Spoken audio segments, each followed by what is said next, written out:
Look, it's a great honour to pay tribute today to one of Australia's most stable compounds, the Royal Australian Chemical Institute in its centenary year. Thousands of chemists in high concentration in my hometown. I grew up in the era when junior chemistry kits were the rage, and children were encouraged to invent their own fun. And you could say that I was an inventive youth. And one of the very first things that I discovered was that magnesium ribbons could be burned for entertainment, and that zinc dust and sulphur powder could make an excellent rocket fuel.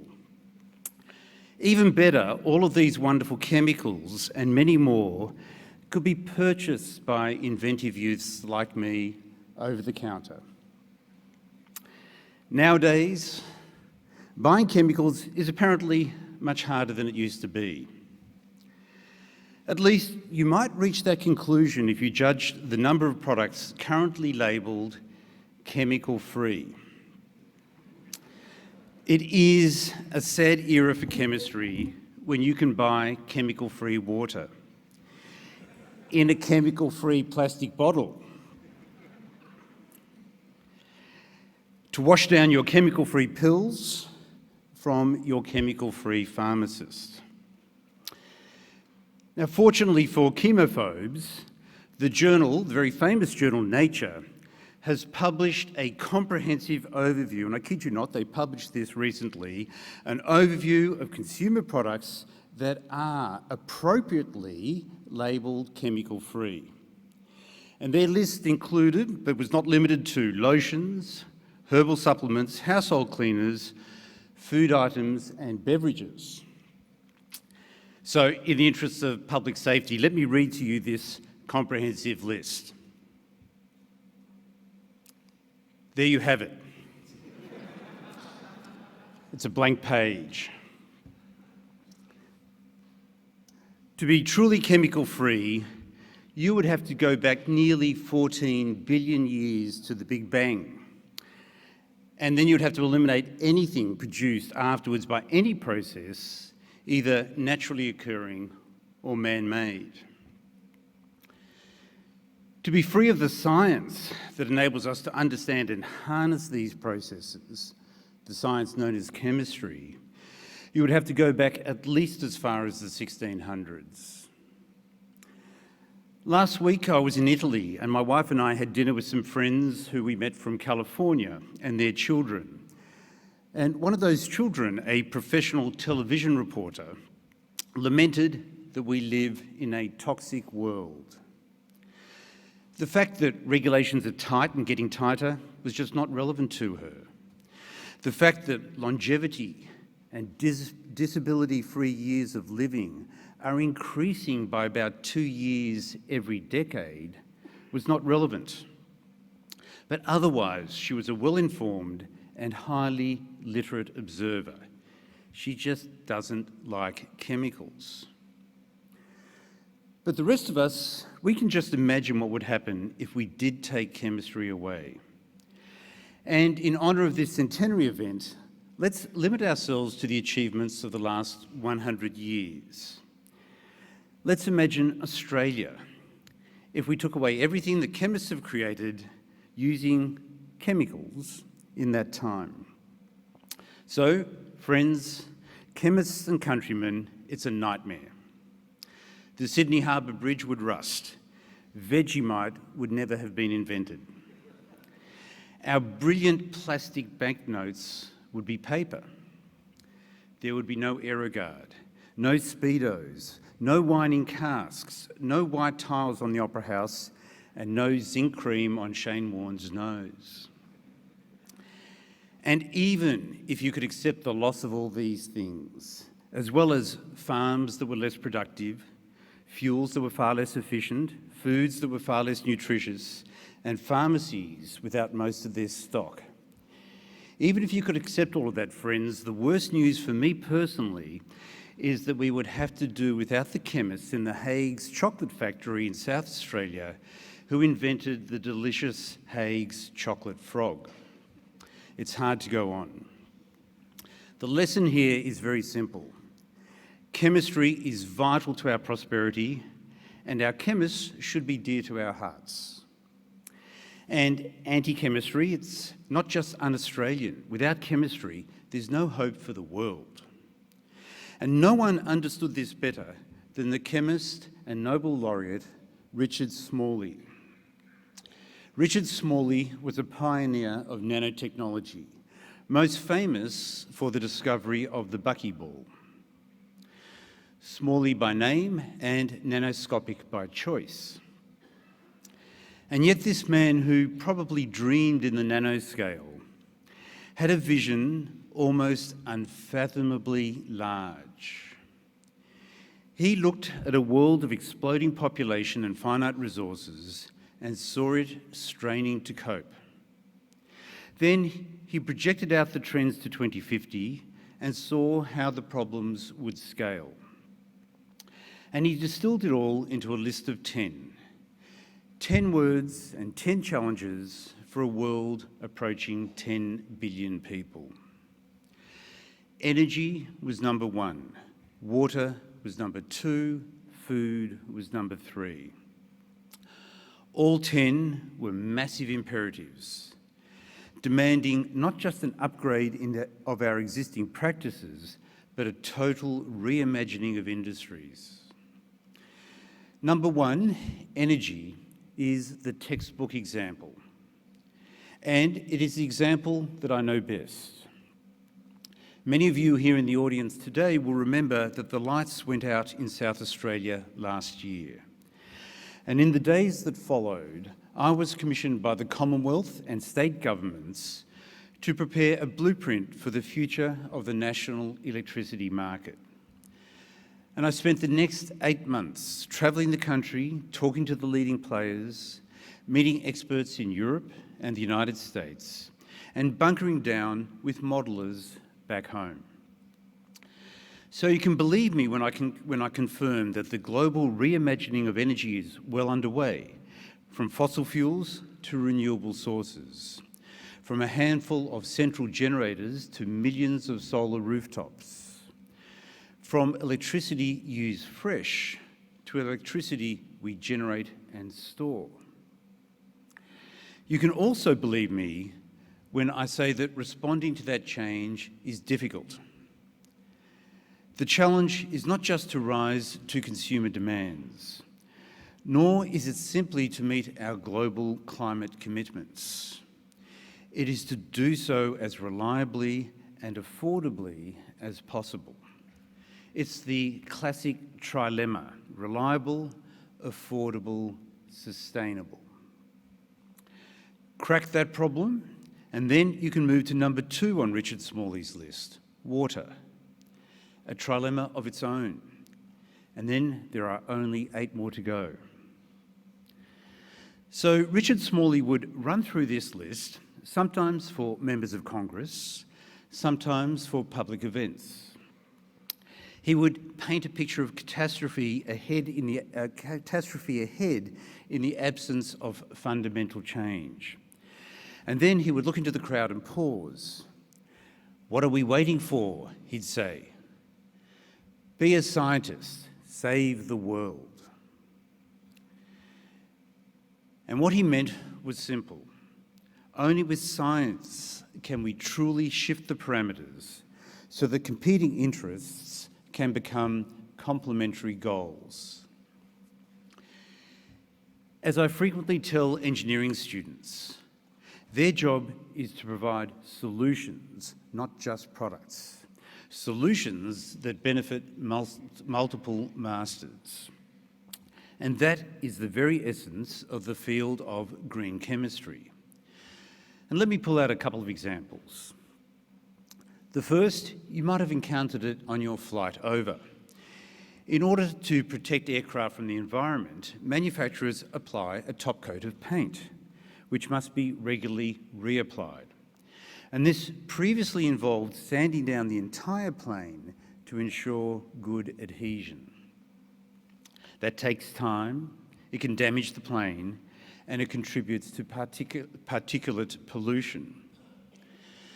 Australia's CSIRO developed a new spray-on system to chemically reactivate the old top-coat surface so that the new paint can be applied without sanding, saving labour, materials and money. It's brilliant. A second example from the pharmaceutical sector. Manufacturing vital medicines is an energy-intensive process. So global giant Pfizer has used the principles of green chemistry to change the way that its drugs are made. The new process for just one of their drugs, the antidepressant Zoloft, doubled product yield, eliminated some 800,000 kilograms of hazardous waste products every year, and cut the bill for energy and water. A third example, those chemical-free bottles of chemical-free water. It turns out the bottles are made of plastic. Who knew? 1 million plastic bottles are purchased every minute around the world. In response, polymer chemists are improving their materials so that manufacturers can cut the inputs and achieve the same end. Biochemists are isolating enzymes that allow certain worms and other organisms to chomp through plastic. Organic chemists are turning bottles into fuels. All of these examples of improved processes are solutions to the problems of growth. Actively creating these solutions is surely far better than waiting for alternatives that might never arrive, or allowing chemophobia to blind us to the need for action at all. Yes, it does seem obvious to say it, but when the current practices are unsustainable, doing nothing is not acceptable. It is locking in the escalating costs of an unsatisfactory status quo. The challenge for communities is to weigh those costs and make truly informed decisions. The challenge for chemists is to be effective participants, knowing that the answers are rarely simple and they're never complete. So what advice can I offer to you as our custodians of chemistry,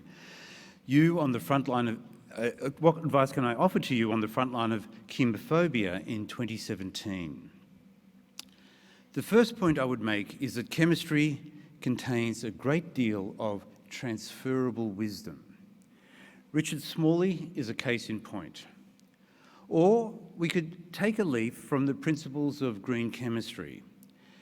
And I believe that we have the authors of the 12 Principles of Green Chemistry in the audience today, Paul Anastas and John Warner. So welcome to you both.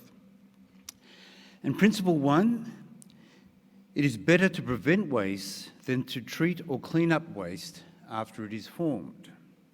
Principle 12, substances should be chosen to minimise the potential for accidents, including explosions and fires. Now, that's not just good chemistry, that's a mantra for life. But we need more people literate in chemistry bringing what they know into the public debate. And I recognise that making that step and then standing your ground is hard. So I've distilled my experience as a scientist in public life into a formula for impact. And you'll be pleased to know that it is a triphosphate with 3 Ps, so it ought to be a high energy compound. And my 3 Ps are permission, purpose, and perspective. We need to act with all 3 in mind. Permission means seeking and earning a social license to operate. And we need it for the most pragmatic of reasons. It's a democracy out there, and chemophobes vote.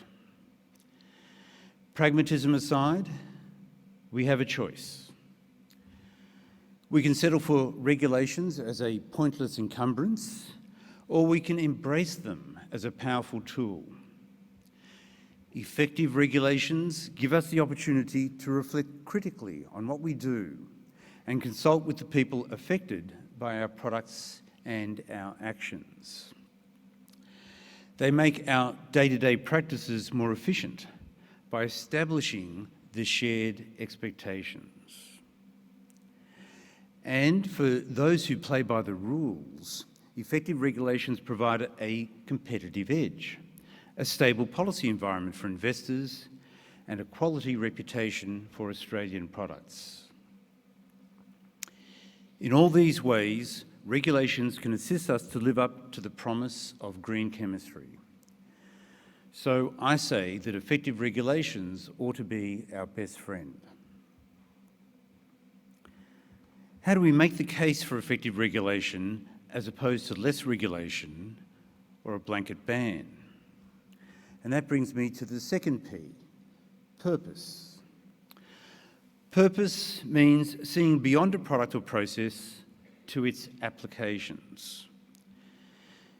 It seems to me that conversations about new technologies often go awry when the focus narrows to the tool rather than to its use. The classic example is nuclear medicine. Nuclear technology plays a vital role in the diagnosis and treatment of many conditions, including cancer. Every week, the Australian Nuclear Sciences and Technology Organisation, better known as ANSTO, located at Lucas Heights, creates 10,000 patient doses distributed to more than 250 hospitals across Australia. Any interruption in the supply would be catastrophic. And anyone who calls for the reactor to be shut down should be aware of the cost in human lives and be required to defend their belief that this cost is fair to impose. Then the community can decide if they agree with the manageable risks associated with nuclear waste, whether they're more compelling than the massive costs of untreated cancer. The same is true in chemistry. We do need to demonstrate that chemical X is safe, but we also need to explain the reason we use chemical X in the first place and the cost that would result if we took chemical X away. To have that conversation, we need our own line of sight to the way that our ideas can be used or abused. We need to speak in terms of problems and solutions for communities, not just products and processes for chemists. And so to my final P, perspective. And I want to emphasise that I'm talking about perspective, not perfection. If perfection is your goal, you are doomed to disappointment. I think of it like an engineer. We can't be perfect, it's too expensive. We can't compromise, it's too dangerous. So we have to optimise. And to optimise, we need to be able to learn. And chemists know this. You are constantly balancing the costs of the inputs against the speed of the process, against the environmental impacts of the byproducts. And you're doing that ad infinitum. And you consult. If there is a better tool in the scientist's toolkit, I've never found it. Never underestimate the value of getting out and listening. I promise you will find unexpected opportunities and allies every time. You will also be far more likely to win government and community support if you can demonstrate your understanding of their concerns. The best project proposals have the affected people on side to start with. So there's my triphosphate. Now it's over to you for your solutions. So once more, be a scientist, save the world. Thank you.